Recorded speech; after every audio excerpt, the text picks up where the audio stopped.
Could a technology that many of us use every single day be the key to unlocking a fundamental skill for students with autism? Well, we're about to dive in and find out. I mean, just think about it for a second. What if something as simple as sharing a document online could totally reframe how we teach students who face some really unique challenges? It might sound like a bit of a stretch, but that's exactly what we're looking at today. A recent study actually dug into this very idea, and these zeroed in on writing, which, as you can imagine, can be a major hurdle for students on the autism spectrum. Let's get into what they discovered. Okay, so first things first. To really appreciate the solution, we've got to understand the problem. Why exactly is writing such a tough nut to crack for these students? You know, writing is so much more than just getting the grammar right. For students with ASD, the challenge, it just runs deeper. It's about coming up with ideas in the first place, organizing your thoughts, and then somehow getting all of that into words. A lot of traditional teaching gets stuck on the mechanics, the spelling, the punctuation, and can miss the whole point, the actual creative act of communicating. It's like this giant, complex puzzle, and all the pieces have to fit together. So to tackle this challenge, the researchers brought a very, very modern tool into the classroom. And that tool is based on cloud computing. Now, it might sound all technical and complicated, but it's really not. It's simply about using the internet to get to programs and files that are stored somewhere else, on a remote server, in the cloud. And I'm willing to bet you're way more familiar with it than you think. Come on, if you've ever used Google Drive, or sent an email with Gmail, or worked on a document in Office 365, then you've used cloud computing. It's already a massive part of our daily lives. So the researchers saw this everyday tech and not, wait a minute, there's huge potential here. The source material points out that this technology isn't just for spreadsheets and emails. It offers significant prospects for enhancing educational systems. So the big question became, could they actually apply it to this very specific writing challenge?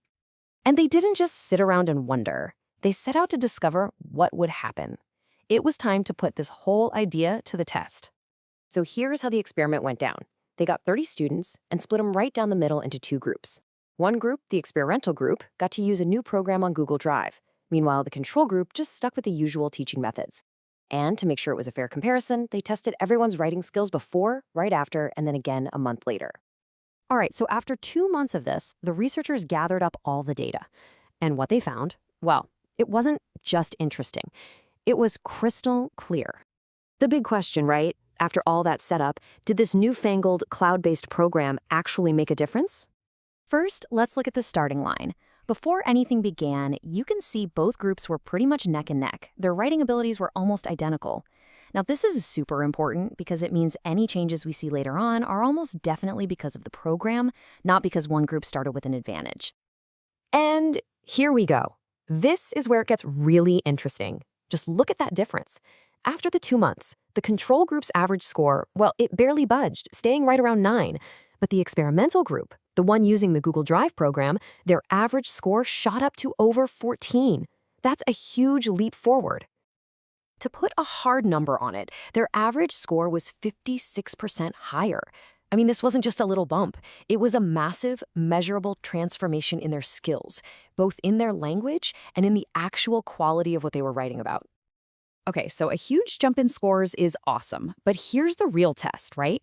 Does it actually last, or is it just one of those things that fades away after a few weeks?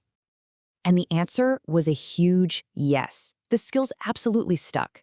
The researchers checked in with the experimental group a full month later, and get this, they found no significant drop in their scores. The new skills were retained. This proves the program wasn't just teaching them to pass a test, it created real, lasting learning. So you gotta be asking yourself, what was the secret sauce here? Why was this program so incredibly effective? Well, the researchers pointed to a few key things. For starters, the tech itself was just new and exciting. It sparked real enthusiasm.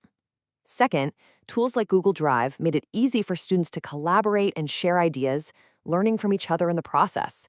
Then you add in really clear instructions, topics they were actually interested in, and an environment that cut down on distractions, and suddenly, you've got a recipe for success.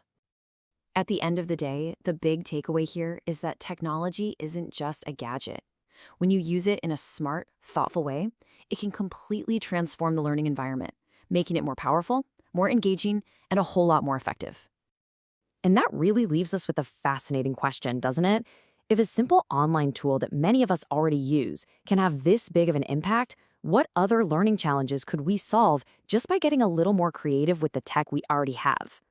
By the way, the research we've been exploring is open access, all thanks to a Creative Commons license. That means this knowledge is free for everyone to share and build on. Thanks for joining us for this explainer.